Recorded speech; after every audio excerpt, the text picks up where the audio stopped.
So all I ask you is if you've seen this show before and you like it, help me, help my team here, hit the subscribe button, and we'll continue to build this show for you. That's my promise. Thank you to all of you guys that do subscribe, it means the world to me. Let's get on with the show. Dr. K. Steve, we've obviously met several times before, but for those of you that might not be familiar, who are you and what do you do? I'm a psychiatrist, and what I try to do is help people understand themselves, because one of the harsh lessons of the world that we live in today is there's lots of stuff happening around us that affects our lives that we have no control over. So if you look at fundamentally, there's like war, there's inflation, there's like a dating and mating crisis, like whatever. There's AI, there are all these like existential threats, but like you as a human can do nothing about any of that. All you can really control is like the bounds of what's in here, right? That's like literally the only thing that you have control over. And so one of the lessons I learned very early on, I spent years studying to become a monk, was that if I can learn how to master this, then the rest of the world becomes way more manageable at a minimum, and hopefully incredibly easy. Is there a step one in understanding that this is all we can control and taking control of just this? Is there a first step that you Absolutely, yeah. The first step is trying to control things outside of me and failing miserably time after time after time. Check. Because I think it's wild, right? So I think it's like most people will try to get their boss to do something, try to get their boyfriend to do something, try to get their girlfriend. And forget about boyfriend, girlfriend. This person that I am texting, right? Try to get them to respond. And we spend so much of our energy trying to shape the world to fit us. And this has also been the direction of like technology too, where we don't want to change anymore. We want the things around us to adapt to our environments, like air conditioning. I don't want to change my tolerance to heat. I want to change the entire space that I live in to be more comfortable for me. And this is creating huge problems because I want to change the environment to suit my preferences. You want to change the environment to suit your preferences. And then we have to be in the same room. So this is why we fight over where the climate control is. And what's the risk there then of us having this focus on changing our external environment? Obviously we're going to fight, but is there any other risk in that? Is it just going to be that our relationship's going to fray when you want a certain temperature and I want a different temperature? That's a huge problem, right? So I think if we look at like conflict in the world, it is two groups of people wanting the world to be different. So I want the boundaries of my country to be here. You want the boundaries of, you want to move that line somewhere else. And this is literally why wars start. So I think that what we spend a lot of time and energy in is trying to shape the world towards us, but that is not fundamentally possible. And so instead, like we could be investing that energy into ourselves, learn how to craft myself into, let's say, perfection, loaded word, which carries a lot of stuff. But the moment that you do that, things become really, really easy. Things become really easy. Yeah, so I think if you look at like, there's a ton of research that shows that, happiness, productivity, success, all of these three things like come together. So one of the biggest mistakes I think people make in society is like, they talk about work-life balance, like that's wrong. Work-life balance implies that you have to make a sacrifice for the other thing, right? That these two, I don't think that that's actually technically true. If you look at the way that society really, the way that a human being really works, people who are happy with their work will feel happy and they will work the best, right? The outcomes from their productivity will be higher. This is not a trade-off that we need to make. The biggest problem is that most people are forced to make trade-offs, and then what they try to do is they try to find the perfect job. And this is what's so silly, right? People will say, do what you love for work and you'll never work a day in your life, right? Like people will say like, if your passion becomes your job, like you'll never work a day in your life. And then there are other people who also say, keep your passion as your passion because the moment it becomes your job, you'll start to hate it. Mm-hmm. And that's like, how can both of these things be true? And it kind of is, like there's no way to win. So I think that's where like winning happens internally. And once you start doing that, and there's tons of research about flow state and things like that, that once you become happy internally, even in terms of relationship success, if you carry a lot of unhappiness with you in a relationship, it won't work well. So internal work, like, will manifest outward, and I don't mean that in a spiritual sense. I mean that like that is true, but in like a very concrete sense, right? If you show up at work and you feel happy, like, people will like you more. You'll be more productive. And so is there a second step? So I understand I tried to control the world, I wasn't successful. Step two is to focus that energy inwards and take control of my internal state, which is difficult because it feels to us like we're very much being dragged often by our temptations, the dopamine receptors in our brain or something. Yeah. And we have a bad night's sleep, we wake up in a bad mood, and then we have a bad day. That's how it feels. So, and I think if we sort of think about it, right? So it's like, I started my car this morning. I looked at the gas tank. There was only a little bit of gas left. And then I ended up on the highway without any gas. I ran out of gas, right? That's one follows the other. Like, that's how it feels, right? Like, I left and I'm like, oh no, I'm running low on gas. And then I run out of gas. That's what happens logically, right? So how do you fix that problem? Go to the gas station. Absolutely. The whole problem is, if I ask you, what is go to the gas, what's the equivalent in that analogy for a human being? No one knows. You're like, right? So if I were to ask you, okay, you wake up, you slept poorly, you wake up. Now you're in a bad mood. Therefore, you have a bad day. You're assuming that those two things are connected. Those two things, are connected, but only if you don't know how to go to the gas station. So there are literally everything from like practices to things you can eat to all kinds of things to alter that chain of causality. So I think the second step is, first of all, understanding what is going on inside you. How can you move the levers? What is the internal chain of causality? And once you understand that, then you can start to implement change, and that's when it becomes easy. So if you sort of think about it, like, I know it sounds weird because it sounds really hard, but literally, the difference between something hard and something easy is whether you know how to do it. Right? Yeah. It's like, oh, like the Rubik's Cube is hard. Like, a Rubik's Cube is hard, but if you know how to do it, it becomes easy. So it's about really understanding, where do my desires come from? Where do my temptations come from? And here you are trying to control them. Forget about controlling them. Like, I don't like controlling my desires. I hate it. It's hard. It requires a lot of discipline. It requires a lot of willpower. What works way better is sublimating them. What does that mean? Getting rid of them. How would you put it in the context of pornography in terms of controlling that desire and being productive and not letting it consume you?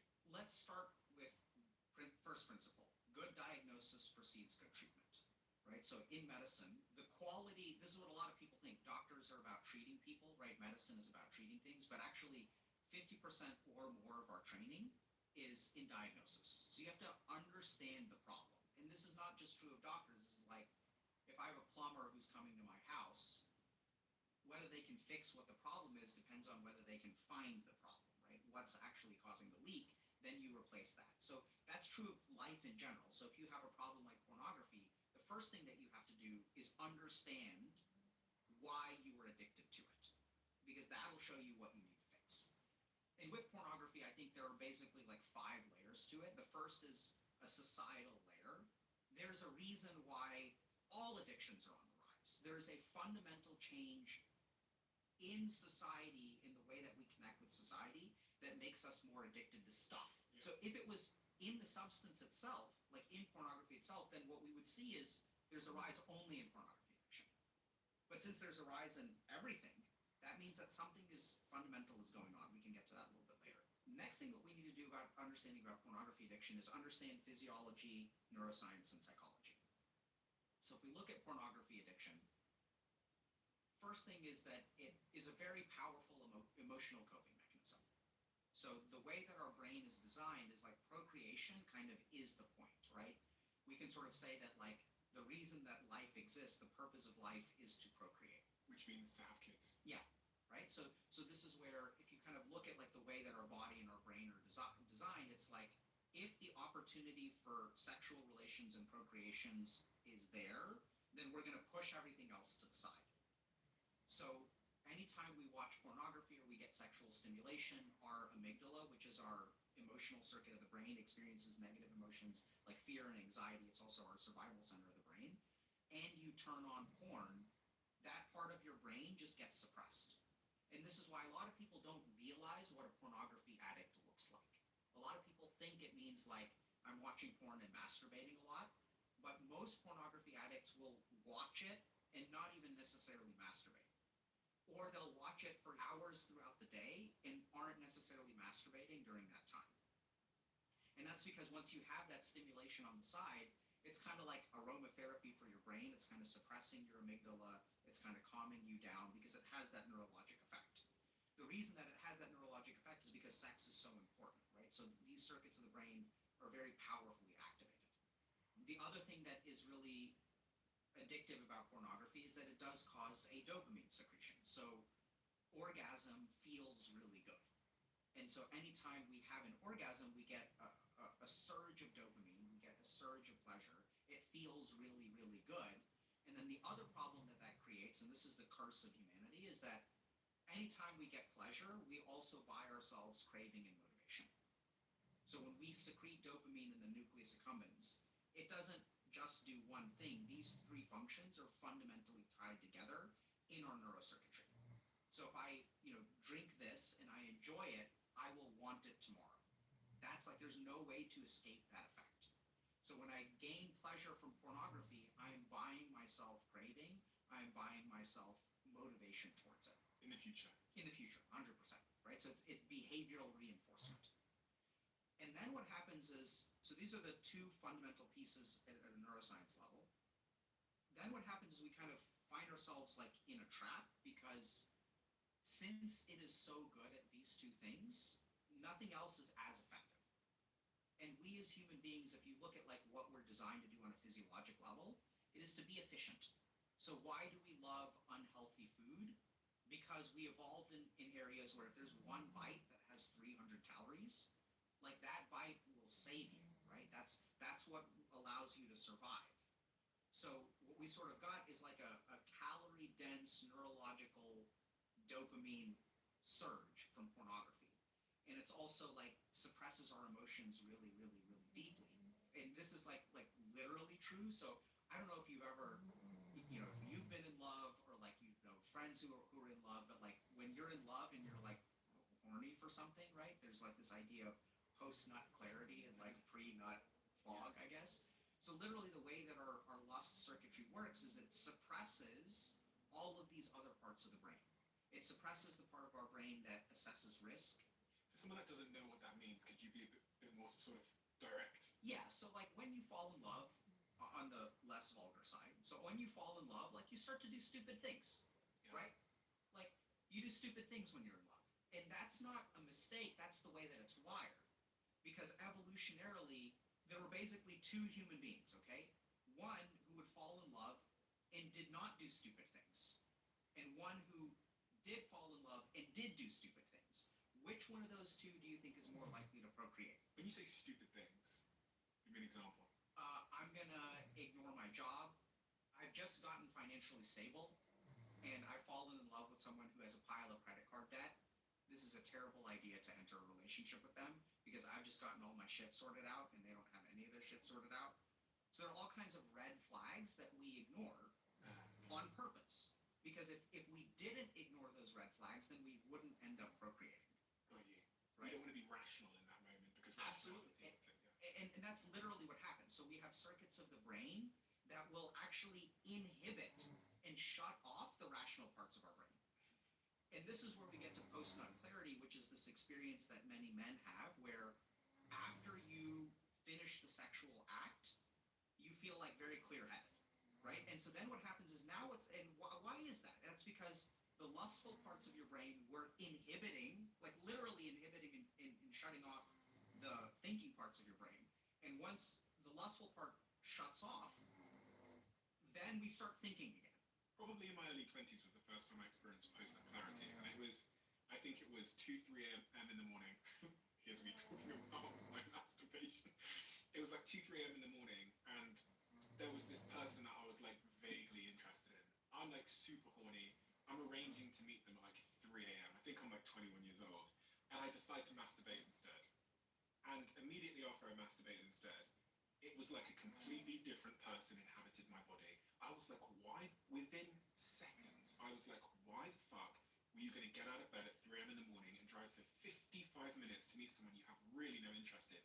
And it was like that person could not recognize the person I was 10 minutes earlier. And I remember one day trying to explain this to a woman, and she couldn't understand it. And I actually think she was quite offended by it, because it's quite an offensive concept, I imagine, to a woman to hear that men experience a drop in interest, potentially, sometimes, after they masturbate. Yeah, and I think the reason it's offensive to women is because in that moment the dude is objectifying her, right? Like it's like the woman becomes a sexual object. You're not a human anymore. And like the reason they're offended is because that's exactly what happens. In that moment, there are such powerful drivers in our brain to drive us to procreate that like we don't view them as a complex human being with thoughts and feelings, right? We're just really, really horny. And that's literally what happens. Like in our brain, we stop viewing them as complex objects. And so the reason they get offended is sort of because they're right. And we start to view them that way. But that's also like biological. There are absolutely like societal and psychological things that we can get into in a minute, but that make things that worse. But I think it's like it's understandable, and it's also like how we work. Yeah, which is difficult to say. Yeah. I just want to be honest about it, because I think if we start from a place of like total honesty about these things, we can actually reason up to some real solutions. Yeah. If we're trying to be politically correct or whatever, we're never going to get to real answers here. Absolutely.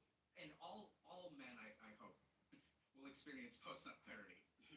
And also, like, that doesn't make us bad men. It's a physiologic thing. And I think the key thing about whether you're good or bad is the way that you manage it, right? And that's kind of what I'm talking about, is like you have to understand what is happening in your brain in order to then willfully take a step back and sort of like think about, what am I feeling? And then eventually, once we understand where post-nut clarity comes from, we can cultivate it without having to nut. I know we're on a little bit of a tangent here, but do women experience the inverse of post-nut clarity? Because there's a lot of oxytocin released when we have sex. So I was just reading a study from 2021 in the Journal of Sex Research that found that women were more likely to feel emotionally connected, vulnerable, and have a desire for post-coital closeness, like cuddling or talking. However, men who are in long-term relationships reported feeling similarly bonded to women, which probably explains actually why I'm also down to cuddle after, because she's been my partner for 7 years. Yeah, so there is so much there. So now we're getting, I mean, if you want to go into that, that's the societal element, right? So there is the neuroscience of pornography addiction, what it does to your brain, but there is a fundamental societal issue which is driving men towards pornography, and also addresses this kind of thing where relationships between men and women are getting harder. And as relationships between men and women are getting harder, there's a part of the brain, more often the male brain, that is getting starved for something because we no longer have sexual connections, emotional connections with women. And so when we get hungry for something, then the brain will try to find what it can to satisfy it. Right? So there's a part of our brain that, that drives us towards procreation, but oftentimes in a real relationship, it comes with a lot of other things, right? The problem is that when and this gets a bit technical, but when our brain wants something, it usually wants a whole package. So for example, like if you feel hungry, you don't want calories. I want to eat this, and I want to eat this, and I want to drink this, and I want to have some of this, right? So there are lots of different things that my brain wants, or my body wants, and they're usually they all come together in a real healthy way. In a natural way, which is why it's healthy. Not that natural is healthy, but that's what we've adapted to. The problem with pornography is that it gives us a slice of what our brain craves. And the problem is once it gives you a slice, once you get that sexual gratification, your emotional connection is not met, you have no bond, you have no feeling of safety, nothing like that. Oftentimes you're filled with like regret and all kinds of guilt and things like that. And so even though you're satisfying that sort of procreative drive, all of the stuff that comes with it stays unsatisfied.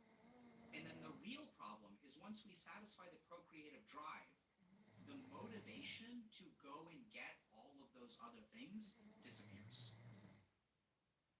Right? So once I nut, post-nut clarity, I don't need a relationship with anyone else. Right? I'm not willing to sacrifice to deal with this person. So it's kind of like, it's sort of like if I fill up your stomach with just unhealthy healthy food, like let's say I just give you straight calories, like some highly processed like hamburger wrapped in donuts or whatever, and drizzled with take your pick of artery clogging stuff. After you eat that, you don't have any fiber, you don't have any micronutrients, but you're not going to crave broccoli, right? So that's what's happening in our societies. We're using porn as a substitute for relationships. And that's creating these really strong societal pressures and being driven by. So, what have you seen happening between men and women right now? Women, I think, don't need men as Okay. much as they used to. And I think this is in part because of this whole sexual revolution and the pill and feminism and all these things, which has tremendous upsides.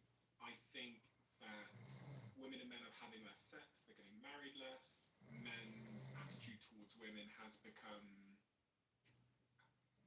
a little bit more resentful in certain pockets of the internet. They perceive relationships with the other sex to be disposable more than ever before. Men, you, women. I would say both. And I think in part that's because of dating apps, just the perception of choice. Okay. The feeling that if you don't work out, there's another 1,000 people on my phone that I could give a shot to. I think the equation of a relationship, when we think about the investment it takes for it to work and what you get from it, people now perceive the equation not to be worth it. Okay, I think there's a lot of great stuff there. So you're like a fully formed adult man, right? I think so. Yeah, yeah. Like you're like a man. You're not like a kid. You're not like a dude in early stages of development. You've got a career. You've got a relationship. You're buying a house. Like you are an adult. Yeah. So if I was an 18-year-old and I came to you, and let's say I'm your nephew or something like that, and I'm like, Stephen, fully formed adult, handsome man in a relationship. I'm struggling to date. Yeah. What should I do? You want me to give you advice? Yes. I think you should work on yourself. Okay. And especially as an 18-year-old man, because I think you need to, especially at that age, create some advantages. And so working on yourself could be learning, reading, going to the gym, building up the ability to provide for someone else and to protect somebody else. That's kind of really where I'd start. And again, that's biased because that's what I did at 18 years old. Right. I actually didn't. I think I've been on 5 dates in my entire life. Okay, so let's say I do that. Yeah. And it doesn't work. Yeah. Okay, so I'm like, hey, I'm on this growth journey. And I'm sure that you've encountered this, and there are going to be people in the audience who are like, the reason they're watching this podcast is because they're trying to do that. They're still not getting dates, right? It's still hard to find a girlfriend. Then what do you have to say to them? I would assume that the reason it's not working is because they're not in this frame of mind to find love. And when someone says, when a dude says, I'm trying to do everything right, what is the most common response that they get? Right? So like, Try harder or like, yeah, right? If you kind of like look at Twitter, what you'll find is people will be like, it's impossible to find a good woman, and then like men will be, let's say a dude says that, or a woman says that, doesn't it? It's on both sides. It's impossible to find a good man. And then people won't be like, yeah, it's impossible to find a good man. So maybe some people will be supportive. So you'll have a woman who says it's impossible to find a good man. There are a lot of people who are like, yeah, like men are trash. Fine. And then a lot of people will be like, you're not trying hard enough. You're not going to the right places. That gets, we as men get that a lot more because there's a societal bias that men don't need help, right? So if you look at like the comparison of scholarships, male-only scholarships versus female-only scholarships, there's about $4.9 billion worth of scholarships given out in the United States from private sources. Female scholarships outside of athletics are way higher than male scholarships. So if you look at athletics, the number is way higher for men. But the really weird thing is that like 60% of people who graduate from college or in college somewhere in there are women. So the people who need more gender-based support are men, but we don't really do that. We're usually like, if a man has a problem, this is a man's problem to solve. And when a man goes out and says, I'm having trouble dating, what people will say is men will say, work harder, try harder. People will and people will really be nasty about it. They're like, do you not know how to talk to women? Stop being a creep, things like that.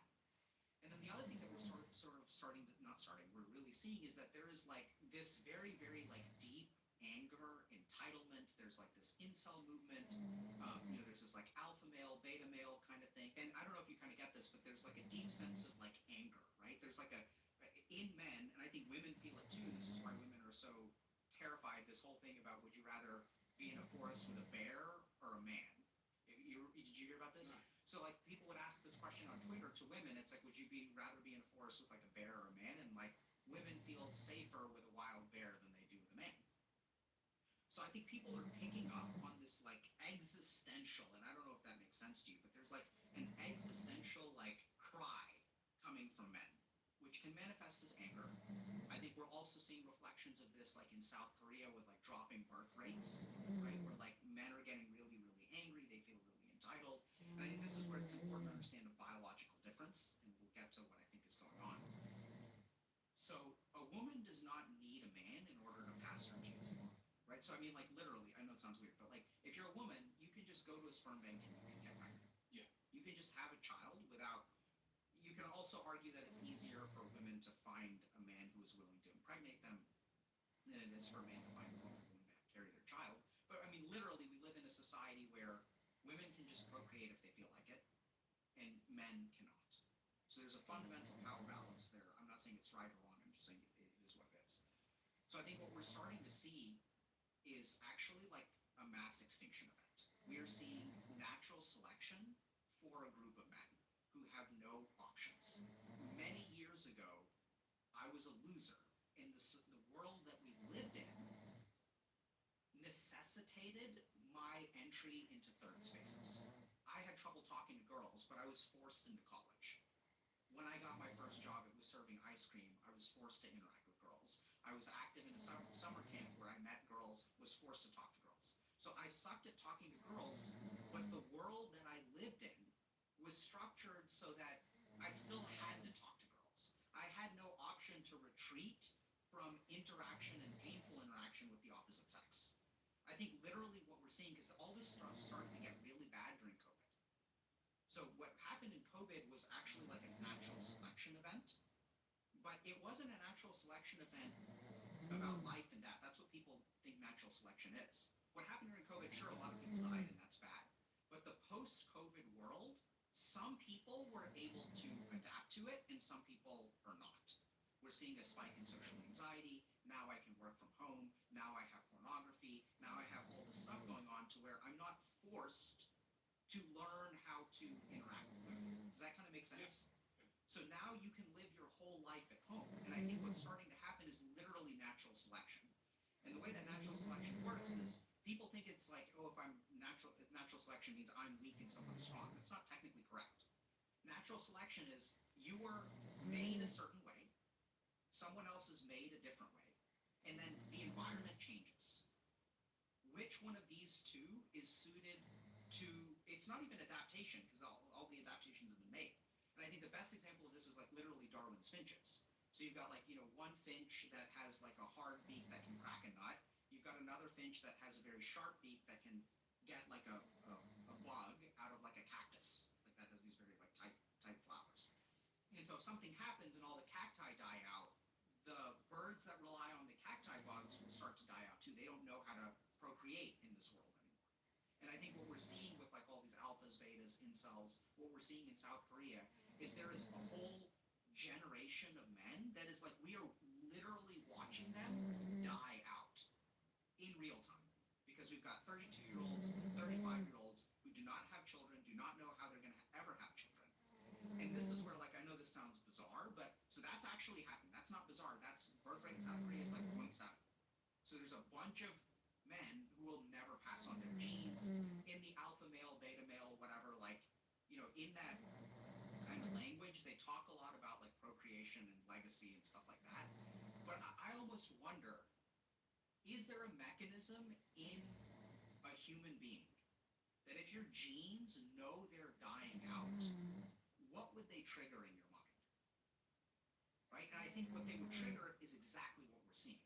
This like existential panic, angst, even aggression, entitlement. Because if these men do not behave in this way, they're literally going to die out.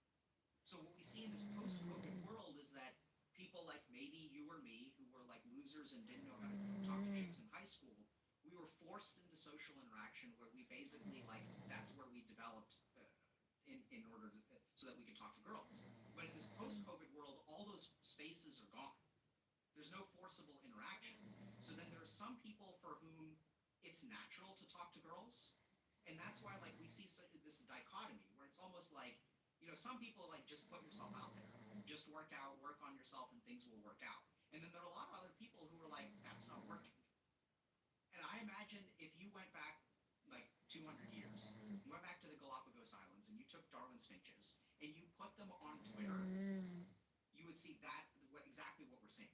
Some people are like, oh, like you have trouble getting bugs, just crack a nut. Like, just get better at cracking nuts. But they have something in their makeup, something in their attachment style, something in their tendency for social anxiety, something in their neuroticism, something in their circumstances, something in their support structure that allows them to put forth effort and succeed.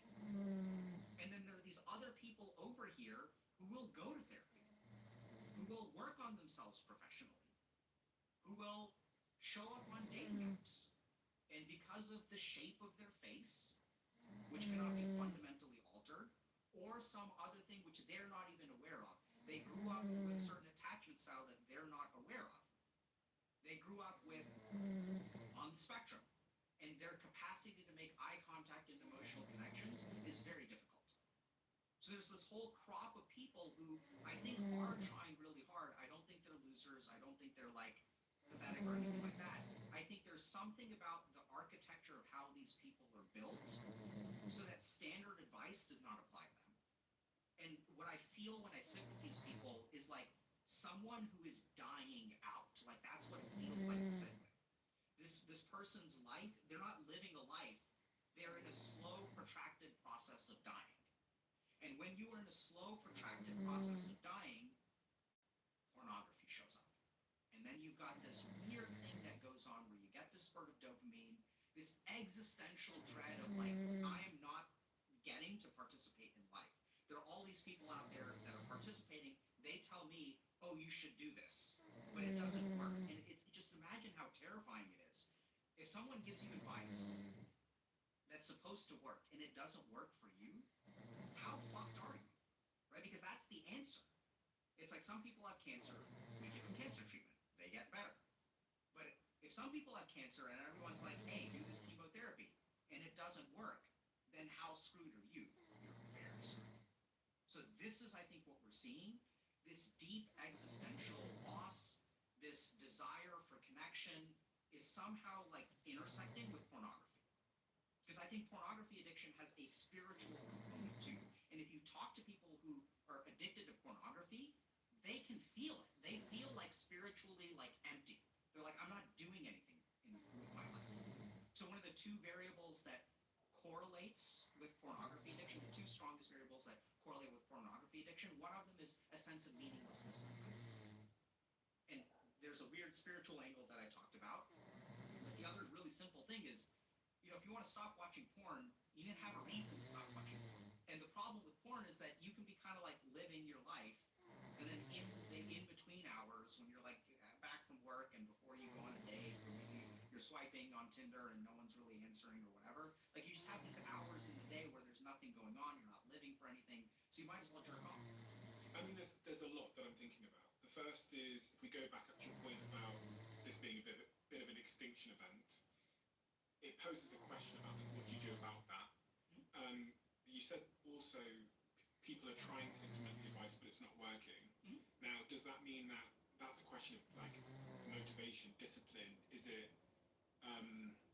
bad advice? What do we do there? And the third, I guess, question that comes to mind is: does society have a responsibility to intervene in some way to correct this? So I think, does society have a responsibility? I don't think that is a real thing. So I've never seen society take a responsibility. I don't think society can take a responsibility, right? So like how do I get society? Like who do I talk to? But if you think about other people that are in marginalized groups, society intervenes to make the Who is world, society? the governments, and the way that we make our laws, and the way that we give out money and grants, and the way that we shape our communities. Yeah, so I understand the question, but I think like this, and this is just the way that I think. So if I ask you what is society, you say the government. And then who is the government? What is the government? It's people. this comes down to forget about societal responsibility. And I think this is one of the problems. Not to say that it is the problem, but this is just the way that I think. There was a case, I don't remember her name, of a woman who's being sexually assaulted in public, like on a street at nighttime. And there were a bunch of neighbors who were like aware that the sexual assault was happening, and no one called for help. And the reason no one called for help is because everyone assumed that somebody was involved. You know, whose problem is it? Oh, society should fix this. And the moment that we say society should fix this, we stop taking individual responsibility. And the moment that we stop taking individual responsibility, like unless someone shows up and runs for office and says, my goal is to do this, which by the way is happening in like South Korea. So like conservatives that are very like, there's this huge tension in South Korea right now between men and women, and this 4B movement where women are like, we're not going to have kids anymore. And then there's like this conservative kind of like pro-masculine kind of movement that is moving into government and says like, this needs to change. And we see governments responding to this mating crisis, right? So I think like China is now paying people to have children. So there's all kinds of like moves that are happening. So is it society's responsibility? Like, I don't know. So I think if society doesn't do anything, what's going to happen will be really simple, and that's what I mean by we're witnessing mass extinction event. We have a group of young men who are somewhere between 15 to 50 who will just never procreate. And then they will literally die out, right? Their genes will not be passed on. And for the people who do procreate, they will have been adapted to the post-COVID world. Yeah. Right? So they know how to form, they succeed on Tinder. Whereas like if you go and you look at like, if you go to like some kind of senior event and you look at all the people who have grandkids, half the men there would not have succeeded on Tinder. Yeah. Right? And this is something that really like shocks people when I kind of tell them this, but if you want to see like who's succeeding, it's not the dudes on Tinder who are getting laid 15 times. Like go to like I mean, this is sometimes a little creepy, but like if you go to a playground, you're gonna see like a lot of like average looking men with like average looking dad bods, which with average median incomes, who are like having kids. And that's what's really happening. But even those men are adapted in some way, right? Because they're not exceptionally attractive, they're not exceptionally rich, but they have something going on in their psychological makeup which allows them to form bonds and procreate. You just said that a huge amount of men between the age of 15 and 50 will not pass on their genes. They will effectively die out of the gene mating pool.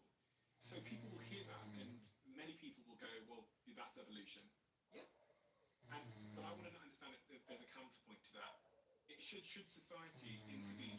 Why is, in the short term, we're going to have a lot of men who are disillusioned, that become incels, find themselves in pockets of the internet, are resentful, all those kinds of things. But should society intervene to course correct that? Should we put systems in place to make sure that those men meet partners? I'm gonna answer that question with a question. Okay. If let's say a huge swath of people are dying out from cancer, Yeah. should we intervene with that? Yes, If a huge swath of people are dying out from like a virus, should we intervene with that? 100%. Yes. If a huge swath of people are dying out from genocide, should we intervene with that? Yes. So I think there are two important things. One It's slightly is different though, isn't it it? is. It's so slightly one is about death. Yeah. Right? So one is like if a human being is dying, we should step in. But natural selection isn't necessarily about death. This is what's really tricky about it. This is why I think it gets hard. Natural selection is about passing on your genes. Yeah. Right? It's about creating viable offspring. And this is where if someone, and I think we also say yes, like if there's, a couple that wants to have a child and that child has cystic fibrosis, should we help that couple? Should we help a couple procreate? We also say yes. Yeah. So that's why we have IVF and things like that. So I think that the tricky thing about the reason that this is different is because that's a couple. If a woman is unable to have kids, even if we say if a man is unable to have kids, should we medically intervene so that they're capable of having kids? Yes. Right? So if we're talking about a couple, if we're talking about a human being and there's a medical problem, or if we're talking about protecting people from death, the answer is yes. This is a new question, which is, do people have the right, and I don't know if right is, maybe that's the right word, to reproduce? And this is what's so challenging about it, is like the answer is basically no, because for men, that requires the consent of someone else. And my right to reproduce never trumps someone's right to not want to reproduce with me. Yeah. I think we sort of accept that, right? That's correct. Now, this is where the fundamental biological difference comes in. Because a woman doesn't need a man to reproduce. I can go to a sperm bank.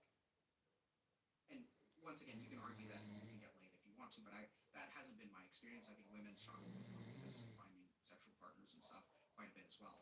There's some really bad perception on the internet. So I think this is like a new problem for society, which is why it hasn't been solved.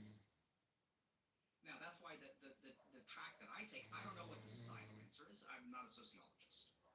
So what I have found, thankfully, we don't need to solve, I don't think we need to solve that problem. Right? Does it need to be solved? Sure. Should someone solve it? I think so. But I think what I found works really well is that usually the problem that these men are failing to adapt to can be fixed. But the problem is that the solutions that work for the people who are successful will not work for the people who are unsuccessful. These are apples and oranges, right? So like, and this is the big mistake, is that when I say, okay, I am happily married with 2 kids, but the thing that I did won't work for these people. That's been my clinical experience. My advice does not work for them. Your advice won't work for them. What we need is a different system that addresses their fundamental problems. Right? Because I had what it takes internally. I was loved as a child. Like this is how deep it runs. So I knew how to give love and receive love. A third of the men that I meet do not know how to give love and do not know how to receive love. It has nothing to do with their Tinder profiles. That's why they're fucked. And when people can say, go to the gym, make more money, but if you do not know how to fundamentally give or receive love, then like that's a huge problem. Is that where you start when you're trying to solve this on an individual basis? Yeah, so I mean, I start, giving and receiving love is not where I start, because that's like so foreign to them that they don't know how to do that. Okay. Right, so I think there are a couple of things. The first place that I start with most men is in understanding their emotions. So we have all kinds of patterns that we engage in that are driven by different parts of us that we have no insight into. And usually this is like where the money is. So I had a great conversation yesterday with a buddy of mine, and you know he gave me this fantastic example which I've seen so many times. So you know, there's a lot of women will talk about men who are afraid of commitment. Yeah. You know? So it's like, oh, like I'm dating this person, he's great, but he's afraid of commitment. He's afraid of commitment. And then it kind of becomes like, oh, like the dude is like, he like needs to step up and needs to like be a man and needs to like learn how to commit. So we sort of put the onus on the man. You're afraid of commitment. You need to fix that. It's a really funny thing, is if you look at like women that I've worked with, they sort of fall into this pattern where they date men who are afraid of commitment. And that's why they're looking for commitment, because they haven't found it yet, right? Because the really funny thing is sometimes women will select for a man who is afraid of commitment because deep down they are afraid of commitment. So I'm going to find someone who I know is afraid of commitment, and therefore I can blame them for never committing. And this is how I know this, because sometimes the dude will come into my office and he will work on his fear of commitment and he will conquer. And the moment that he conquers his fear on commitment, the woman will retreat. They'll get terrified. They'll start to find all kinds of problems. And it's not just like men, it's not just women are guilty of this. So there are all kinds of patterns that people will engage in that they have no insight into. First of all, understand your emotions, then you will understand your behaviors. Oh, like, why do I keep on selecting people who are afraid of commitment? Because I'm afraid of commitment. And if I can find somebody else who's afraid of commitment, I can blame them from it, and I never have to deal with my laddering up, my fear of commitment. So there's a lot of stuff that comes with emotions. So awareness of emotions, awareness of your patterns, the ability to regulate them. And I'd say that kind of ties it up. So step 1 is understanding one's emotions, and then step 2 is sort of giving them a way to deal with those emotions that isn't the pornography or the addictive behavior or the short-term desire that might be destructive for their long-term goals. I think so. And what is that? How do I deal with the emotion? So if I have a craving to engage in some kind of addictive behavior like pornography, what should I do instead? So if we're getting super practical, I can give you kind of like my paradigm for treating pornography addiction. So the first thing is that, I know this sounds kind of weird, but the first thing that I recommend people do is schedule their pornography usage. So pick 1 hour of the day where they watch pornography. So if we look at like one of the problems with pornography, it's that it invades all the cracks in your life. does is it widens those cracks. So the first thing that you've got to do is like move it to like one part of the day. I know a lot of people are fans of like cold turkey and sobriety and things like that. I think for the digital addictions, that's harder. So log out of all of your devices, restrict it to 1 hour of the day. The next thing that you need to do is anticipate what are going to be the hard parts of your day. So what are the parts where you're going to feel really bad about something, and what's your plan? What's your alternative in those moments? So the other really tricky thing about the brain is that when we are suffering, we cannot create new solutions. So usually when we get attacked by something, our survival instincts kick in, our reflexes kick in. Reflexes and innovation are two opposite ends of the spectrum. So you have to innovate before you need to use it, right? We need to have a fire hydrant in our house before the fire starts. We can't go finding the fire hydrant. That's a big mistake that a lot of people make. So your emotional regulation techniques need to be practiced, whether that's meditation. I really like something called urge surfing. So urge surfing is something that confuses a lot of people. So if you have a desire, like, do you want anything right now? That house I'm putting off rent. Okay, great. I'm getting a little bit hungry, so maybe some. In either case, if you don't get those things, the desire will disappear over time, right? So if you don't get the house, 40 years from now, there may be a seed of desire left, but you're not going to like want that house 40, that's what's really confusing for people is people don't realize that if you do not give into your desire, it'll disappear on its own. And people sort of know this if you've been hungry, and you'll notice that you feel hungry, but if you don't feed yourself, the hunger goes away. It'll come back because it'll get recreated stronger by certain signals in your body, but the desire disappears if you don't give into it. So urge surfing is recognizing that you don't need to conquer your addiction. You need to wait it out. So if you have a desire for pornography, the desire will start, it'll increase, it'll peak, and then it'll disappear on its own. Any addictive substance. You just need to play the waiting game. So it can help to have an emotional regulation technique. So the technique that I recommend for most of my patients is alternate nostril breathing. So there's something about our nose that when we change the way that we breathe, it alters our sympathetic and parasympathetic nervous system and causes us to calm down. Anytime we have an urge for something, we feel unsatisfied. When we feel unsatisfied, it creates stress. Stress causes a spike in cortisol. Cortisol will then activate our nervous system. So when you want something, it's like, oh, I want it. So you need to just calm yourself down. So alternate nostril breathing is a great way to do that. We start that by taking your hand and do this. Okay. And then thumb is out. Great. Then what we're going to do is take your thumb, block the right nostril, breathe in. Now with a full breath of air, switch. There you go. Breathe out.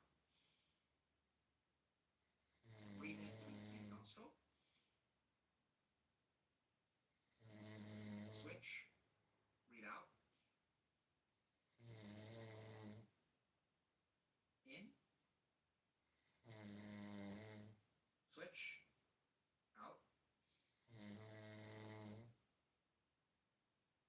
In. Switch. Out. We'll do one more. So breathe in through the same nostril. Switch. And out. So if you do that practice, you'll notice a couple things. One is that one of your nostrils is more closed than the other. That's confusing. It'll alternate about every 90 minutes if you're healthy. Okay.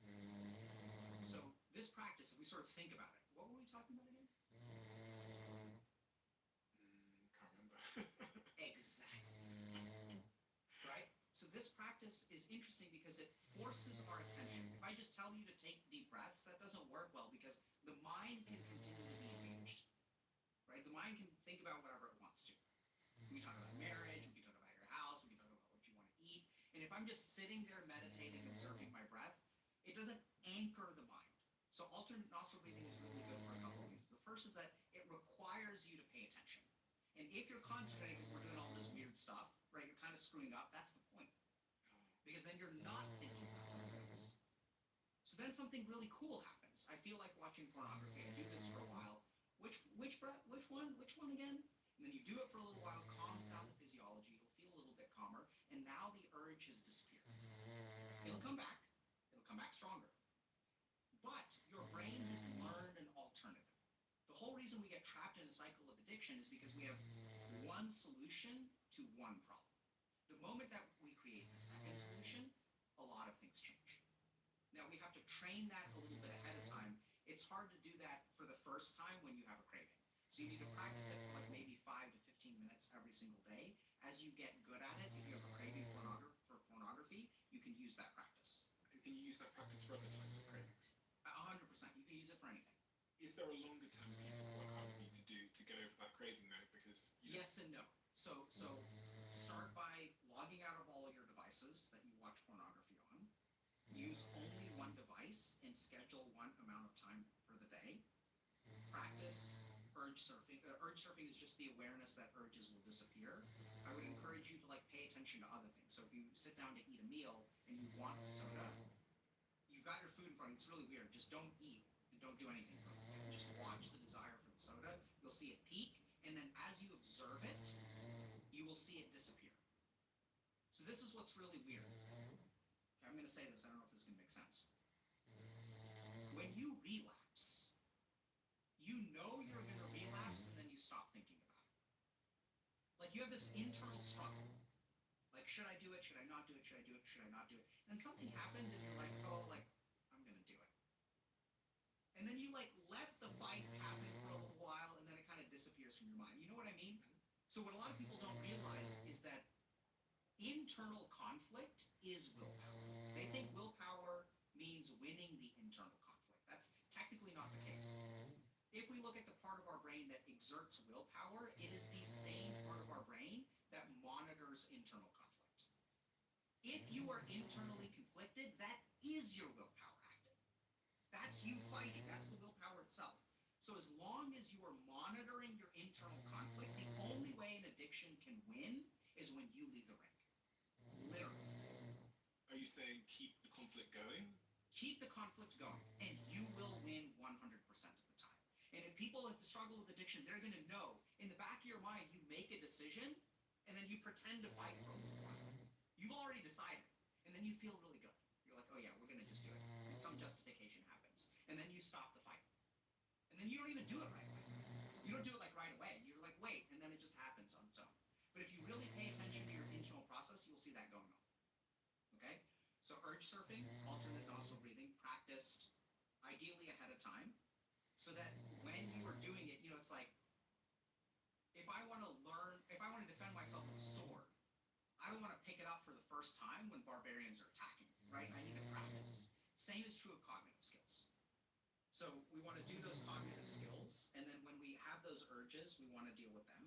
The other thing that we need to do is anticipate the hard emotional parts of our day. So am I going to have this conversation? Is this going to be hard? And then prepare yourself for that emotion. Then when the allotted hour comes in, you can use pornography. So the first thing that we want to do is we want to like not have it invade every part of your life, just localize it to a particular thing. And this may not work for substances, but I think it works for digital addictions way better. And then over time you can reduce it, you can start skipping a day. And is there internal, deeper work? Absolutely. So finding a sense of purpose. So people have conquered pornography addiction when they have no time for it. So there's like deeper work about finding your purpose in life that will help you a lot. Overcoming an addiction requires a why. So everyone's like, oh, like I gotta do it. Why? It's because it's bad for me. That's not gonna motivate you. You need like a real reason to do it. This is also why a lot of men will relapse with pornography when their partner has a problem with it. Because keeping my partner from getting mad at me is not a sufficient reason to conquer the addiction. Usually what will happen is the addiction will then use deception. So if I'm trying to give up pornography to keep my partner happy, my addict's brain will be like, if she doesn't know, I can check that box and I can use. Does that kind of make sense? Yeah. So you need an internal reason why you need to give it up. And that enters the realm of maybe psychotherapy, maybe a lot of introspection, hiking, meditation, and then there's a spiritual component too.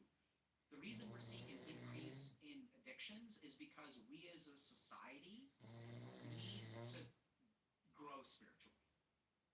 If anyone, you'll notice this.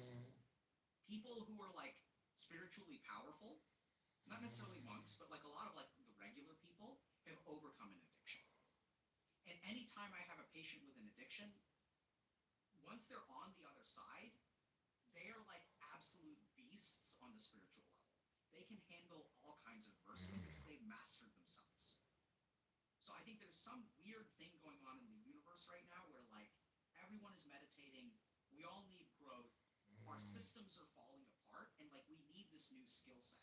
And I think addiction is on the path to meditation and spiritual growth. It's what really gets people started. So even then, it's not karmically like bad. I've built companies from scratch and backed many more. And there's a blind spot that I keep seeing in early stage founders. They spend very little time thinking about HR. And it's not because they're reckless or they don't care. It's because they're obsessed with building their companies. And I can't fault them for that. At that stage, you're thinking about the product, how to attract new customers, how to grow your team, really how to survive. And HR slips down the list because it doesn't feel urgent. But sooner or later, it is. And when things get messy, tools like our sponsor today, JustWorks, go from being a nice to have to being a necessity. Something goes sideways and you find yourself having conversations you did not see coming. This is when you learn that HR really is the infrastructure of your company, and without it, things wobble. And JustWorks stops you learning this the hard way. It takes care of the stuff that would otherwise drain your energy and your time, automating payroll, health insurance benefits, and it gives your team human support at any hour. It grows with your small business from startup through to growth, even when you start hiring team members abroad.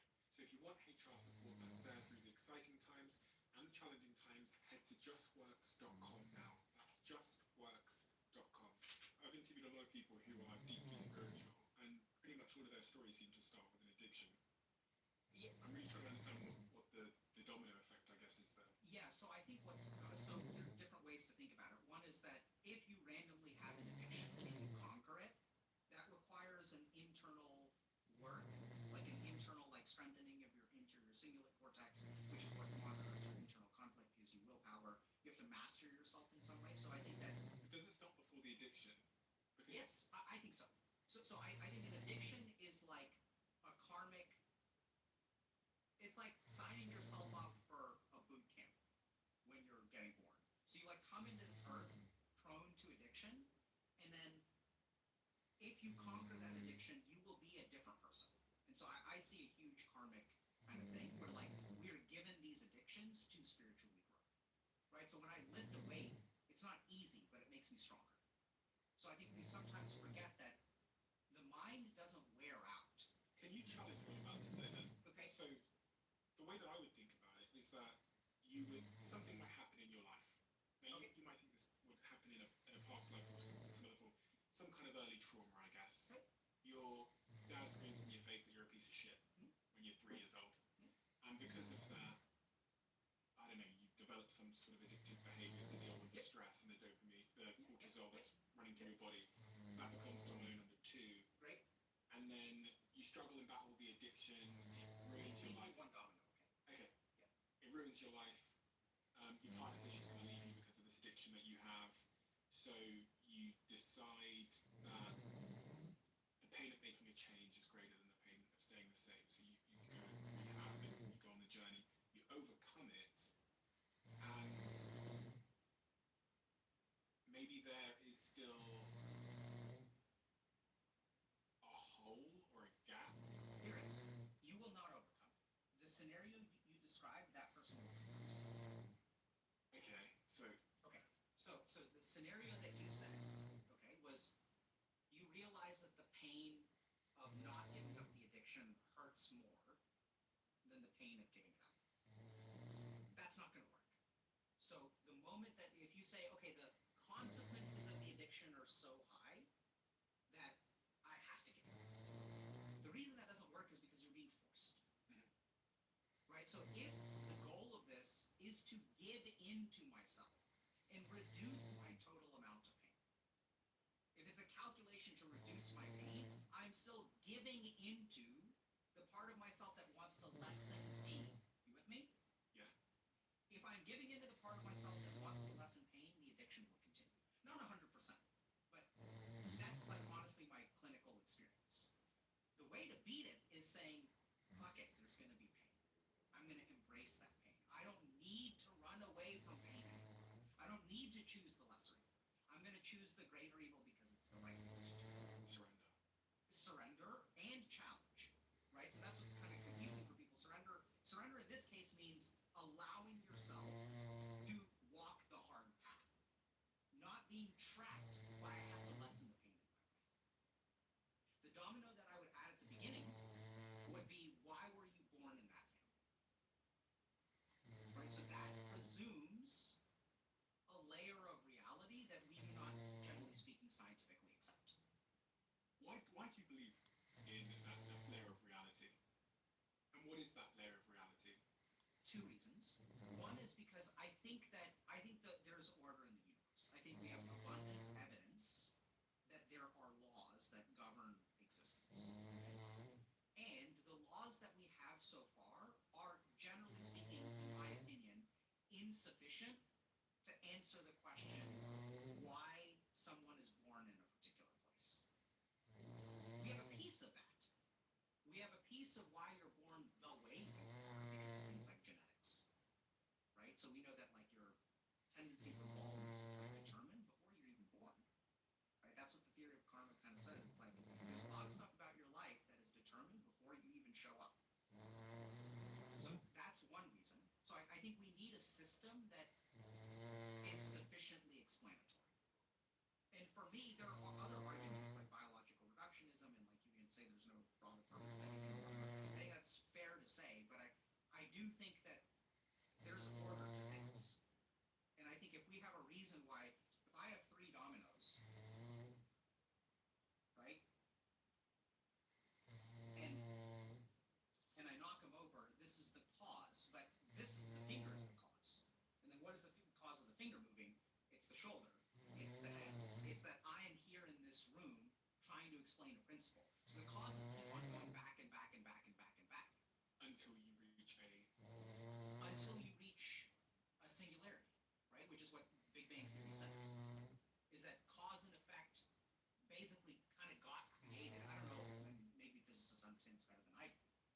But what's really fascinating is if you look at some of these old Eastern texts, they say that the universe is born out of a point called Bindu Visarga, which is literally described as a point of infinite energy, matter, consciousness, which then explodes into the universe. Do you believe in a God? Sure.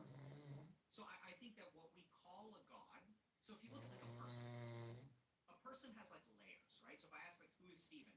Stephen has a body. So there's a certain level of Stephen that is a physical form. There's a certain level of Stephen that is a bank account. There's a certain level of Stephen that is a brand. Which one of those is really Stephen? They're all really Stephen. So I think there is something at the resolution that people would call a God that does exist. So you think there's a higher power that is Yeah. somewhat intentional? Yes.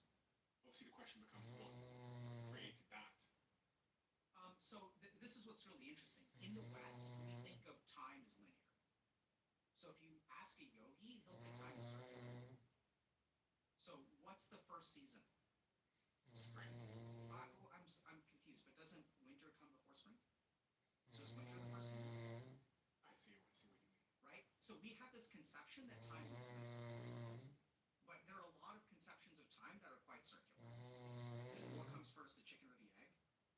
So I think there's a circularity of time, which there's a very like simple argument against, which is that we cannot move backward in time, right? So time seems like the sand in the hourglass only goes one way. So this is where I'm not an expert in physics, so I wouldn't make an argument of this based on physics. But I just want to know what your intuition tells you. It's not so experience. Right? So I think when you experience certain states of meditation, you have experiences of things outside of the normative reality. Now you can also make a biological reductionist argument that those are just illusions, hallucinations created by neurons. I don't think that that's true. What specifically are you referring to that you've experienced? I don't talk about it. You can ask me a more specific question, and then maybe I can say something. But What is the right question to ask you? so I'll try to explain. So this is going to get weird, okay? So I realized recently that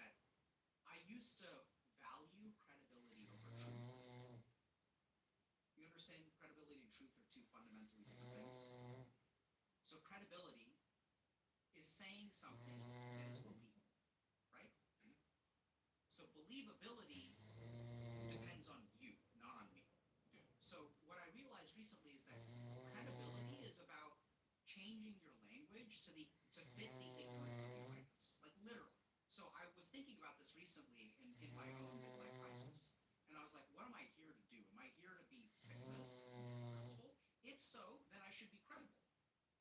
But if I want to speak the truth, then I need to allow my brand or whatever the fuck it is to like fall apart and be like not credible for people to think that I'm an idiot. And I think that is more important, right? Because that's ego. Like people can think I'm dumb. I would rather speak the truth than be credible in this moment and in some limited ways. That's number one. So I acknowledge that what I'm about to say doesn't make sense. And I think if you want to understand this, you have to experience it. And we'll explain why.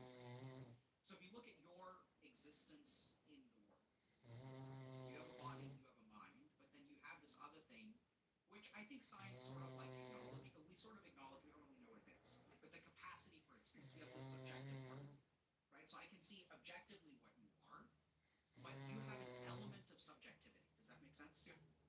Do you think? Yeah. How do I know? You don't? Do I think? I don't know. I assume so. Exactly, right? It's kind of weird. So even when we're like scientists and we say anxiety comes from the amygdala, it's kind of, we're doing something sneaky. We don't know that anxiety comes from the amygdala.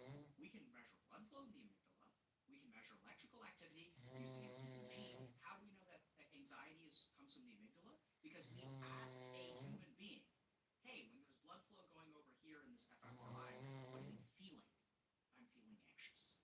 So there is a level of human existence that is subjective. You with me? So what science has done is we developed telescopes and microscopes to take our physical eyes and extend them.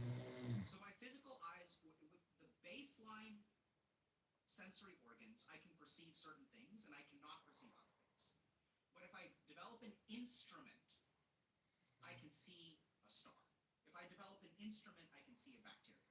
So I'm taking my natural physical ability and I am enhancing it with technology. With me?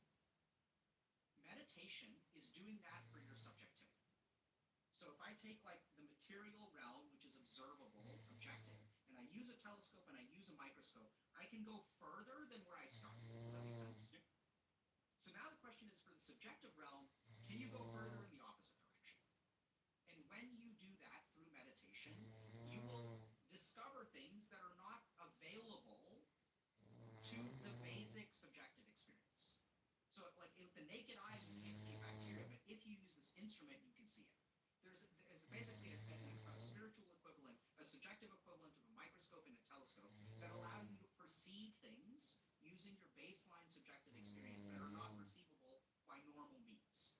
That doesn't mean that they're supernatural. We call them supernatural, but I think this is all reducible to science. We just haven't figured it out yet. I think that I have seen enough stuff through personal experiences, through the clinical value of working on these things, where I think like some of this stuff is real. Earlier when I asked you about your experience, you said, I don't talk about it. Yes. Which is extremely rare for you to say. Because Yes. you talk about everything, it seems. So Yes. pretty much most things. I mean, there's not a Yes. question I've ever asked you where you said I don't talk about it. So I'm curious as to why you don't talk about it. 2 or 3 reasons. One is that it depletes Shakti immensely. It depletes energy. So as you accumulate spiritual energy, there are certain practices that you can do, including helping people, that will deplete your energy. Second thing is, anytime I talk about it, I think it induces a subtle form of ego, right? So it's like, oh, I've been to the other side. Even like talking about not talking about it. So that's why like I won't show up on a podcast and be like, oh, like I've had all these experiences that I'm not going to tell you about. It's real, like, so I think there's a subtle form of ego that I really wrestle with, and I've just learned. So there are 1 or 2 times in my life where I've shared these experiences, and it wipes away like my meditative progress for like 5 years. So it'll take me years of practice to get back to having those experiences. And I think I've also been told by my teachers, and now I'm understanding. I didn't understand back when they told me, but I think it's not. There's other reasons too. So it creates expectations. It creates an imagination. The moment that there's an expectation in the mind will reproduce that experience. Obviously, the viewers thinking to themselves, okay, I trust you, and you're suggesting you've been to the other side and seen something, and I haven't been there, but that knowledge that you have might help me make more informed choices of my life. So tell me what you see, experience. Yes and no. So let's understand, okay? So any help that I can give, I'm gonna get. So like my understanding of this mass extinction event that is happening right now is like a spiritual sense. And I think some people may resonate with that and some people may not. So that's the first thing. Second thing is, if I can help you, I will. I don't think this is going to help you. I think all it's going to do is it's going to create ego. It's going to create an aura around me. I don't want that. It's going to create people hunting for this, which will inhibit it. The more I say, the harder it will be for it to help me. So the best thing to do is if you're interested in this stuff, I mean, like literally, like, what are we talking about here? Let's just stop and think about this. This is crazy. This guy is saying there's stuff after death. There's like these beings out there, right? Like this is wild. This is dumb. This is unbelievable. Exactly. So if you really want to know, this is what I love about this work. This is the reason I say it. One of the great tragedies of the world today is that it's explored. We know what's behind every nook and cranny. Maps of the Earth. There's no exploration. Maybe deep sea is what's left. Space is what's left. It's so exciting to explore. But most human beings on the planet do not have the opportunity to explore the frontiers of the universe, right? The known universe. The cool thing is that, I don't know if this is going to make sense, in the realm of subjectivity, no one can explore for you. You have to do the exploration yourself. And if you are hungry to be in Magellan's shoes, if you're hungry to be an astronaut and explore something that no one has ever seen before, then you should meditate. And I'm a crazy person. Like, sure, am I a Harvard Medical School trained psychiatrist? Yes. But like, I could be a crazy person. I had some experiences. I maybe joined a cult and like that. Like, you can't trust me. Exactly. So don't trust me. You go see for yourself. Right? Go and meditate. Take a moment to sit, not a moment, take a year, take a decade, to sit and look at that subjective experience of self and see how far you can take it. Try to get rid of all of the anchors of the material realm. If you've got an itch, you need to not focus on that. Just focus your attention fully inward. It's not a process of evolution, it's a process of involution. Put all of your attention, all of your sensory input. So if I close my eyes, what I hear is louder. Right? If I smell and close my eyes, I smell something more intensely. Remove all of your sensory perceptions, and all you're left with is attention, and put it inward. If you do that, you'll discover things. If you practice consistently enough. And this is why it's so hard, and this is why it's so unbelievable for people. I mean, the time scale that we're talking about is years, if not decades. So if you do like solid, esoteric, spiritual practice for years and decades, hopefully it'll happen to you. Maybe it won't. I haven't figured that out. What about if I do some magic mushrooms or some ketamine instead? So then you'll get some experiences, right? But you won't control what those experiences are. What are those experiences? Are they real? Are they not real? You're not sure. Do you think more people should try, especially people that are suffering from treatment-resistant depression or other things, or struggling in their life, should try things like psilocybin, which is the active compound in magic mushrooms? Generally speaking, no. And there's a really important reason for that. So all these things, so the number of people who have been, that I've seen in my office, who have been messed up by psychedelics far outweighs the number of people who have been helped. Really? Yes. So LSD, like we know this, right? There's bad trips with LSD. It lives in your spine. You have like LSD flashbacks. I've seen PTSD from trips. I've seen new anxiety disorders, panic disorders from psychedelic substances induced. So these are people that have come to me like, I'm 32 years old. I was fine for my whole life. 6 months ago, I used psychedelics, and now like I'm having panic attacks. Here's the key thing to understand. Psychedelics, what we know scientifically, forget about all the whether beings exist or not, whatever. Dr. K's crazy. What we know is that they induce neuroplasticity. Now, here's the problem. Neuroplasticity means my brain is in edit mode, okay? Which means that if you edit it in the wrong way, you'll mess up your brain. So what we know is that, this is what's really interesting, if we look at the therapeutic effects of psychedelics, set and setting matter a lot. You need to have like people with you who can like shepherd you through the journey, because if you just do it on your own, you'll potentially get worse. All of those negative whatever emotions or whatever with the psychedelics experience and neuroplasticity, you'll sometimes get people will call it, I forget, it's called the heroic dose, right? So there was some guy who kind of coined that term. So a super high dose, which will activate your nervous system in a potentially traumatic way. So if you look at the history of psychedelics, the way that they've been used, you're helped by like a shaman, right? So there's someone who knows how to like do it in a way that is possible. And unfortunately, what I've seen is I've had plenty of patients who will like experiment with it when they're feeling really bad because they hear it as healing. But it just messes them up even more, because now they're just going in, they're editing, they have a traumatic experience, some demon is there, it's hounding them, they can't escape, they like wake up from the trip and they're like the demon is like there when they close their eyes and like all kinds of weird stuff. So I think it has to be done in the right way, which the studies also support. That psychedelic, it's not that you just take psilocybin and you're healed. What happens is you'll have a trial that has 13 weeks of therapy with 2 doses of psychedelics in the middle. And one really important part is after the psychedelic, the therapist will talk to you about integrating what you learned into your life. Now that you've had this experience of a vastness of self and you feel connected with other people, what are you going to do about this divorce that you're going through? So I think there's elements that make it clinically useful. There are elements that can heal, but you need shepherding. I think there's a lot of data to support that. So you're pro psychedelics, but in the context where it's guided with a trained professional and the set and setting is controlled. I would say that I am cautiously optimistic about psychedelics, and if we want to talk about their benefits, we need to pay attention to the way in which the trials are conducted and the traditions in which they're conducted.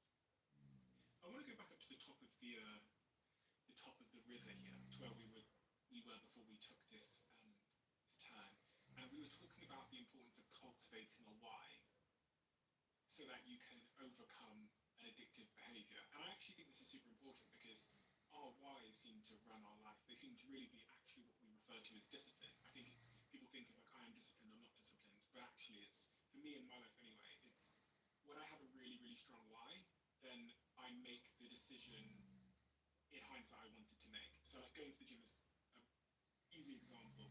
Going to the gym requires time. It's not always super comfortable. I don't love the running machine, but there's this overarching why that gets me there and gets me to do it. So I wanted to pause and reflect as like, is that accurate? But also, how does one go about cultivating a why? If it really is that important. I think yes is the short answer. Why is incredibly important. And I lean on Eastern systems of cultivation, because if you look at the difference between a yogi and a therapist does something to you. Our system of psychology is designed with like a patient that I therapize, right? They have to do some work on their own, but like Freud was doing the analysis in the same way that a surgeon is doing surgery. So in the West, we have this idea that like, I'm trained, I'm gonna do something, I'm gonna therapize you. So if you want to DIY it, do it yourself. That's where the Eastern traditions come in, because no one was ever meditating for the Buddha, right? The Buddha was like, I'm going to teach you something, you're going to do it yourself. So I think the cultivation of, if you want to do stuff on your own, the spiritual traditions, and I think that's why they're so powerful, because like, it's a DIY system. No one was, a yogi was working by themselves. They weren't working with anybody else. So they get taught things and then you do it yourself. So I would use the word dharma. So dharma is the Sanskrit word for duty. And cultivating dharma in your life is what I would correlate with a why. And the reason is exactly kind of what you described, is that there are some things in life that are painful, but we choose to do them.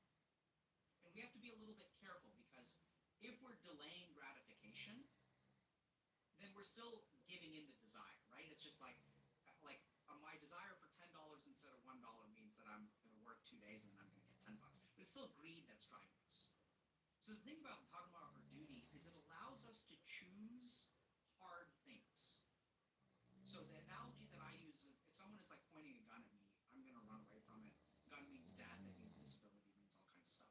Someone points a gun at my kid, I'm stepping into that path, no question, no doubt. And it makes sense to everybody, right? Gun bad, but when doing dharma, gun is easy. Like, I'll take that gun every single. If a bullet leaves that gun, I want it to hit.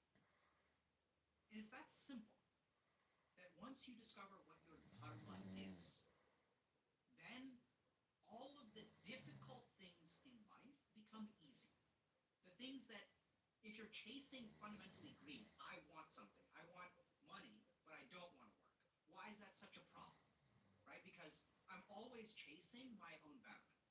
So I want money because I want this. But then when I start to work, it feels bad. So I want to go home. So I'm always being pulled by my wants, being pulled by my wants. But if you ask me, do I want the gun? Do I want to step into the path of the gun? No, absolutely not. I want to run away from the gun. But dharma allows me to do the things that I don't want to do. It activates a different circuit that allows me to embrace different. So that's what the why is. Now, go ahead. You know what I'm going to say? Yeah. Which is like, how do I cultivate dharma? Excellent. The reason dharma is hard to cultivate is because we don't know what we want. Instead, we know what the world tells us to want. It's like if you think about the things that you want, how did you learn that you want those things? Because you saw somebody else do it. Like an advert. I saw the waffle or the Oreos in an advert. And Absolutely, right? That's why advertising is an industry. Because we've figured out as human beings that I can control your wants. So when I work with like young men, used to be young women, it's slightly different, but this is a bigger issue for, I think, women maybe 10 years ago. Somehow it's gotten better. But for young men, right now, if I ask them what they want what they see. Also true of women. It's balances. But like, I want to be like, I'm going to start a podcast. I'm going to be like Steven. I'm going to get ripped. I'm going to buy a house. I'm going to get, I want this. I want. None of those voices are coming from you. They're not dharma. So the first thing that you have to do is evacuate anything that you want that came from outside of you. sometimes it's hard to tell where it came from, no? Because it almost feels on the surface. Because when you just said then, I want a house, I'm like, fuck, do I actually want that house? Or is the reason I want that house? Yes, so this is the problem, is that when we want something from the outside, we internalize it, right? So this is like, if you say you should do something, right? Everyone in the world is struggling with what they should do. That's not what you want. Otherwise, you would use the word want. So should is externalized expectations that we then internalize. Even a lot of our desires are of those kinds of qualities. So it didn't come from you. You weren't sitting there still on a mountaintop and be like, I want that house. And then the question, so first thing you have to do is, if you like saw someone getting it and you wanted it, that's not really what you want. But what you will find is that that triggered something deeper within you. So that, what you saw someone else, when I don't know if this kind of makes sense, but like, the things that we gravitate towards connect to what we really want, but it's a version of it. So when I see like, a sexy dude with a sexy girl, and I say, I want that, that's what I think I want, and this is the whole problem, is I've worked with tons of people who've gotten what they wanted, chased these things, and were still unhappy. You get the first girl, and then you need the second, and then you need the third, and it's like, what are you even chasing here? That's when you get to the psychological root of like, okay, what I want is to feel loved. I want to feel secure. And this is where people get into a lot of trouble, because if I want to feel loved, and I craft myself into something that cannot be denied, I'm rich, I'm famous, I'm handsome, and then someone chooses to love me, then I'm fucked. Because who do they love? Do they love this crafted version of me, or do they love the loser me? I don't know. And then their marriage has all kinds of problems. So the external desires that you have will if you follow them within yourself, you really ask yourself, what about this do I want? Why do I want this? What is the thing that is hungry within me? Because oftentimes, even when you get the girl, you're resentful towards her. You're like, you rejected me when I was a loser, but now you want to date? Okay, let's go. Let's have a transactional relationship where I'm going to get laid and I'm going to ghost you. Like, I did that. Yeah. I did that. This girl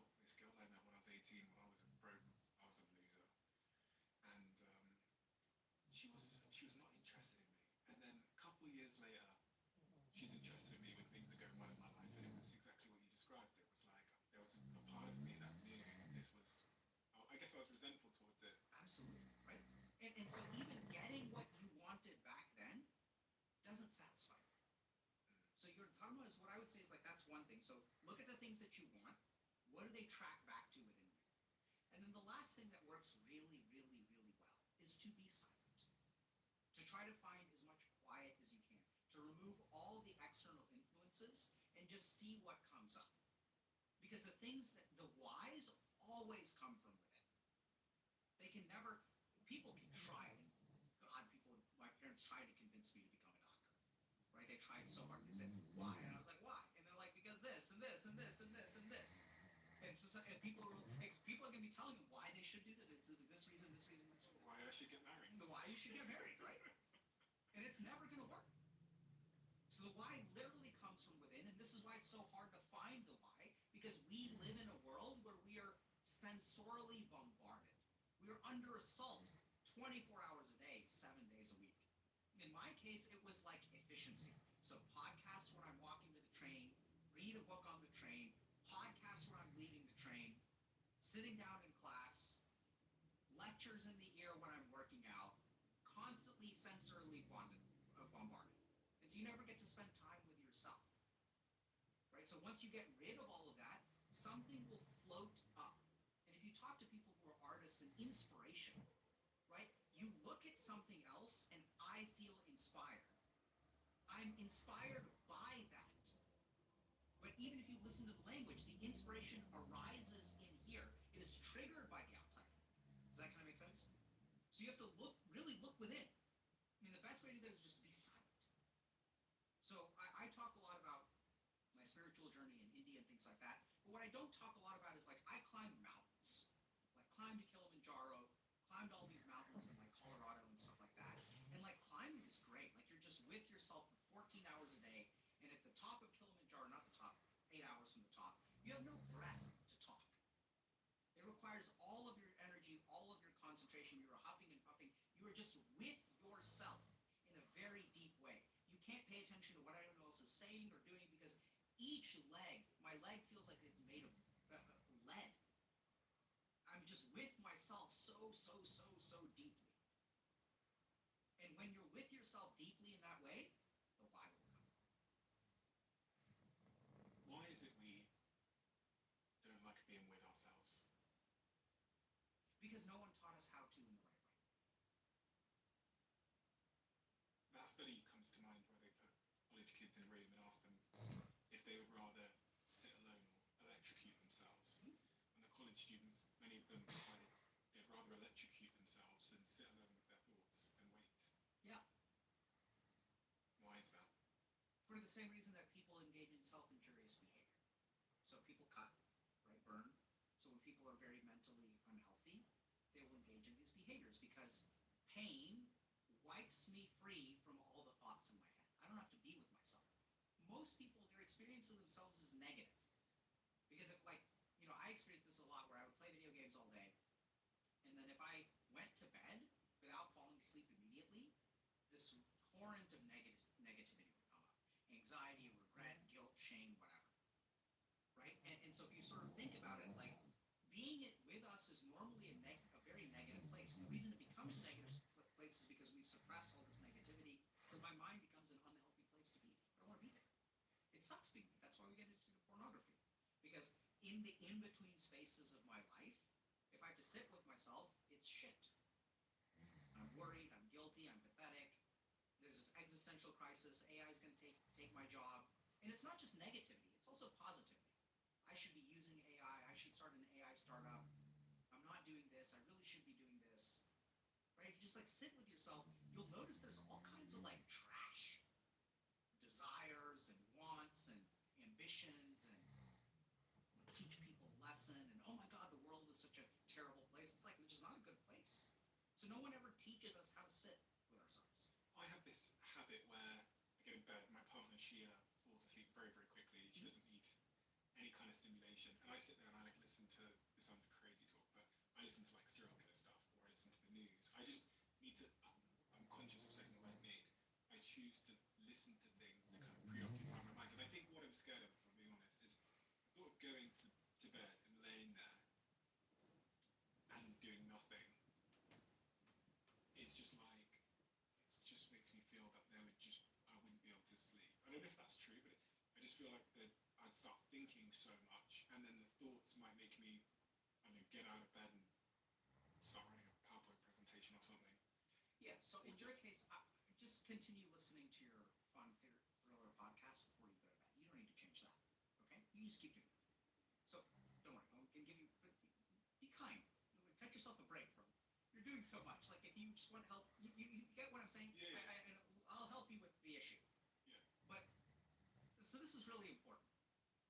On the road of self-development, you don't have to like if you're gonna flagellate yourself, you don't have to flagellate yourself in the nuts. What does flagellate mean? It's like when you whip yourself. You know, there's Okay. like oh, like you know, like you don't have to do it the hardest way. You're allowed to do it in safer, easier ways. And I think bedtime is like if that's what you like to do, like you work plenty hard, Stephen. If you want to listen to something where you just do that. Now, your issue of if I feel like it was empty, or if I didn't have a podcast or something, like all this stuff would come up. So I think you should do that work. You just don't have to do it before bed. And we've talked about this before. That you know, like I think sitting on a beach is hard for you, doing nothing, right? Yeah. So like I think like there are other places where you can sit and kind of do nothing. The other thing that a couple of things that I would tell you is one is whatever comes up needs to come up. Okay, so just let whatever's coming up. It's kind of like your mind is so full of stuff. There's another kind of mistake that you're making is that you assume that when a thought comes up, you will get up and work on it. So the reason that your mind is a dangerous place for you is because of the way that you respond to your thoughts. If I have this thought, then I have to act. You notice that? Like, I have to get up. You said that. The moment that you don't have to get up is the moment that you'll be free in your mind. Right? So let it come up. Okay, it's a thought. It's okay to get up. But sometimes I do too. I get up, I'll write things down. That's how we get to, you know, book 3 is ready at the same time that book 2 is ready. Like, because there's a good part of that. But I think you know, learning how to sit with yourself is very important. And this is also where I'd recommend a practice called Thrataka to you if you want to meditate. It's fixed point gazing on a candle flame. And the key thing about that practice is when you close your eyes, you'll see, so you stare at a candle flame for like 60 to 300 seconds without blinking, whatever feels safe and comfortable to you. You'll feel a little bit uncomfortable. And then when you close your eyes, you'll see an after image of the candle. And then you just concentrate on that. So the first step is like being able to do a meditative practice and like not feel bad. Like it's cool. Like I do this practice with my kids because it gives them a sensory experience that is like gripping. So it kind of concentrates your awareness in the present. But I think you don't need to worry so much about like the bedtime. Yeah, I was going to say, I think it's more so that I think I've associated that behavior with some kind of avoidance. So I think, and especially because I look over at my partner and she's like a yogi, so she's doing everything differently. I was going to say, well, but again, that's passing judgment on that. She's just doing everything differently. She can fall asleep like this. She doesn't need to listen to someone getting murdered or something. She wakes up, she does her meditation, and do I think that she has a more peaceful mind than me? I think she most certainly does. Yeah, so here's what I would say. This is going to get hard, okay? So it's avoidance. What's wrong with that? So here you are. You're saying, oh, like, I'm avoiding my thoughts. And then you come to me and you're like, Dr. K, teach me how to avoid avoiding my thoughts. It's the same thing. Oh, now you're going to avoid the avoidance of your thoughts. No, never going to work. You'll do it a million. You can go back as far as you want. You see what I'm saying? Now you're like, oh, teach me how to like not avoid. I want to avoid avoidance. It doesn't work. That's what I'm saying. Like with this, you just do this. Just go to bed and just look at yourself. Today, are you going to listen to a podcast or not? Just ask yourself that. I know it's like really unsatisfying, but that's really so. The problem is like there's this paradox of like if I'm avoiding avoidance, that's just falling into the same pattern. So you need to like crack it. Like this is why the Zen tradition is really beautiful because they have all these paradoxes. And there's this like weird like transcendental understanding where it'll click for you. And then you'll realize you don't need to listen to the podcast. but it's not going to come through the resisting. Exactly. So just when you go to bed, today, am I going to give in to this part of myself, or do I need to be better? And what you'll discover, what I found, is that there's a lot of laughter there. But I mean, it's like the absurdity of it. It's like, all right, I'm going to lose today. I'm going to win today. Oh man, winning feels way worse than losing. There's a certain like humor to it that you just have to sit with. There's no safe like Simply Safe, the sponsor of today's episode. A few years ago, someone broke into the Diary of a CEO studio and stole all of our cameras and a few key hard drives. It was devastating, and one that led us on a quest to figure out how we could secure our building. And through this, we discovered Simply Safe. Interestingly, we did have security at the time, but the type that we had only triggered an alarm once intruders were inside the building. What I like about Simply Safe is their Active Guard outdoor protection notifies you and their live monitoring agents when suspicious characters are outside. But it also means that guards can trigger alarms or turn on spotlights to deter someone from entering your building. If we'd had Simply Safe, we would have known earlier that intruders were trying to get in. So maybe this is your reminder to make sure your home and workplace is secure. Simply Safe is offering my listeners in the United States an exclusive discount of 50% off their new Simply Safe security system when you sign up by visiting simplysafe.com/DOAC to claim 50% off your new system with a professional monitoring plan and get your first month free. That's simplysafe.com/DOAC. There's no safe like Simply Safe. Make sure you keep what I'm about to say to yourself. I'm inviting 10,000 of you to come even deeper into the Diary of a CEO. Welcome to my inner circle. This is a brand new private community that I'm launching to the world. We have so many incredible things that happen that you are never shown. We have the briefs that are on my iPad when I'm recording the conversation. We have clips we've never released. We have behind the scenes conversations with the guests, and also the episodes that we've never ever released. And so much more. In the circle, you'll have direct access to me. You can tell us what you want this show to be, who you want us to interview, and the types of conversations you would love us to have. But remember, for now, we're only inviting the first 10,000 people that join before it closes. So if you want to join our private closed community, head to the link in the description below or go to doaccircle.com. I will speak to you there. There's this quote that I found in one of your videos from Sun Tzu. The video is titled, How Quitting Porn Can Be Dangerous. What is that Sun Tzu quote, and can you explain it to me? Sun Tzu has a great quote. He will win who knows when to fight and when not to fight. And a big part of like overcoming addiction is choosing your battles and making sure, doing everything that you can to make sure that you're going to win when you fight. So this is something that really confuses people about pornography addiction. So one of the things that I'll tell people is that resisting pornography is one of the worst things you can do. So I'll explain this to you. So this I learned when I was dealing with people with opioid addiction. So let's say I'm addicted to opiates. And so I feel like using opiates. Okay? Now, I don't know how much you know, but we'll just find out. If I resist my opioid addiction, what will I experience? Stress. Absolutely. And then what do opioids do? Do you know why we give them? No. We give them for pain relief. Okay? So like you have dental surgery. So then I feel stressed, and then I want it more. And then if I don't give my body opioids, what do you think happens? What for a period of time? Like in the next hour, 2 hours, 3 hours. Brilliant You question. get cravings? Absolutely, I get cravings. And if I don't give in to them, what happens? For what period of time? 4 hours, 5 hours, 6 hours. Basically what happens is the cravings intensify, and then opioid addicts especially start to feel pain. So they start to feel this like whole body pain. You start to go into withdrawal. And so the craving intensifies. Does that make sense? I start to feel worse. And then if I use opioids, then it all gets better. You with me? Yeah. So then if you follow that cycle of resisting, and then caving, okay? Your body learns a very, very bad lesson. It says, making him hurt 10%, I don't get what I want. Making him hurt 20%, I don't get what I want. Making him hurt 40%, I don't get what I want.